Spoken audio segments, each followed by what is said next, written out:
The Ringing Cedars series, Book 1, Anastasia, Chapter 18. In him was life, and the life was the light of men. The Gospel of John.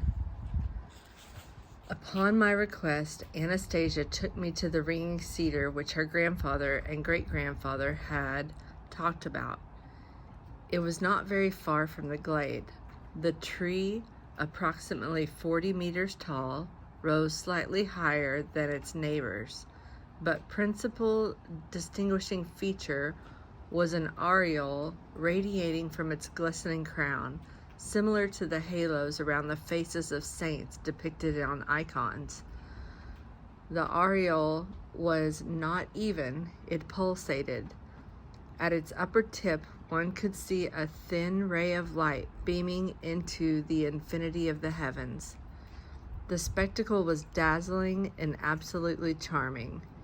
At Anastasia's suggestion, I pressed the palms of my hands to its trunk. I could hear the ringing or crackling noise comparable to what one might hear standing under a high-voltage transmission line, only more resonant.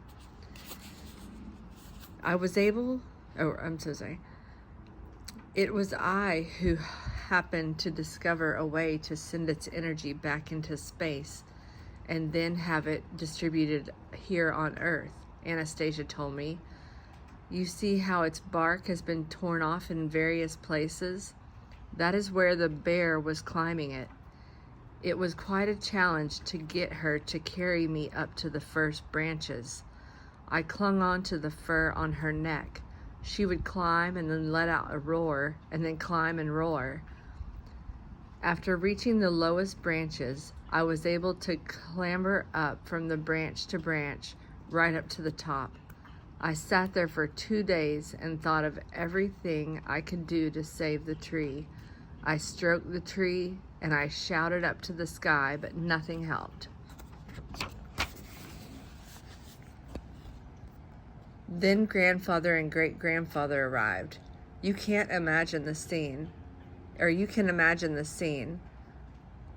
There they were, standing down below, reprimanding me and demanding I climb down.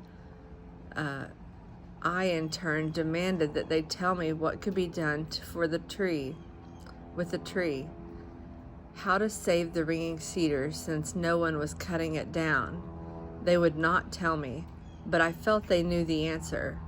Grandfather, old trickster that he is, tried to lure me down, promising me to help me establish a connection with a certain woman I had been unable to reach on my own.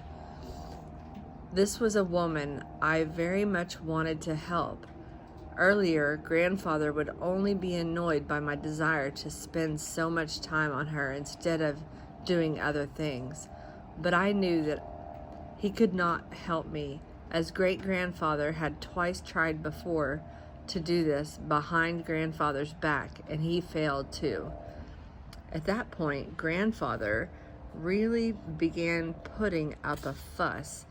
He seized hold of a branch, ran around the cedar tree, and beat the air with the branch, shouting that I was the most harebrained member of the family and that I was acting illogically, that I refused to accept sound advice, and that he would give my bottom a good whipping. And again, he beat the air with the branch. Now that was a real humdinger of a threat. Even great-grandfather burst into laughing. I, too, gave a hearty laugh. In doing so, I inadvertently broke the branch at the top, and a glow began emanating from it. And I heard great-grandfather's voice, serious, commanding, and threatening all at the same time. Do not touch anything more, little one. Come down very carefully. You have already done enough. I obeyed and climbed down. Great-grandfather silently embraced me, trembling all over. He pointed at the tree on which more and more branches were beginning to glow. Then a ray formed, pointing upward. Now the ringing cedar would not burn up. Through its little ray, it would give everything it had saved up for the past 500 years to the people and to the earth.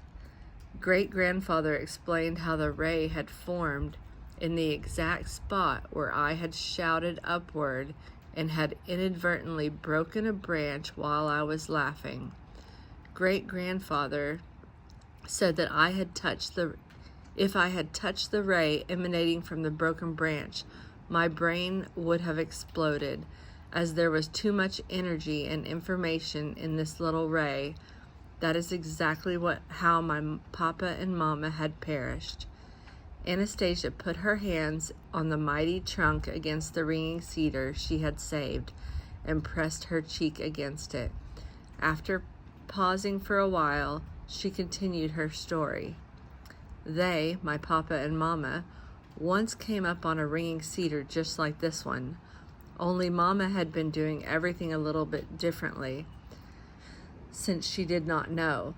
She had climbed up into a neighboring tree from which she reached out and touched one of the lower branches of the ringing cedar and broke it off, inadvertently exposing herself to the ray which flamed up out of the broken branch. The branch had been pointing downward, and the ray went down into the earth. It is very bad, very harmful when such energy falls to the earth. When Papa came, he saw the ray and saw Mama, who had been left hanging, one hand still firmly grasping the ordinary cedar branch. The other hand, she held the broken branch of the ringing cedar. Papa, no doubt, had an immediate grasp of everything that had happened. He climbed up the ringing cedar right up to the top. Grandfather and great-grandfather saw him break off the upper branches, but they did not glow, while more and more of the lower branches began glowing. Great-grandfather said that Papa realized that it would not be long before he would never be able to climb down. The upward beaming ray with its pulsating glow failed to appear. All that was going on was more and more rays shining downward. The upward ray did appear when Papa broke off a large branch pointing up, and even though it was not glowing, he bent it and pointed it at himself. When it did flame up, Papa still managed to unclasp his hands. The branch straightened, and the ray from the branch directed itself towards the sky. Then the pulsating aureole formed. Great-grandfather said that was the last moment of his life. Papa's brain was able to take in an enormous flood of energy and information, all that he was able, in some incredible way, to clear his mind of all previously accumulated information, and so it was able to gain the time required to unclasp his hand and direct the branch upward just before his brain exploded.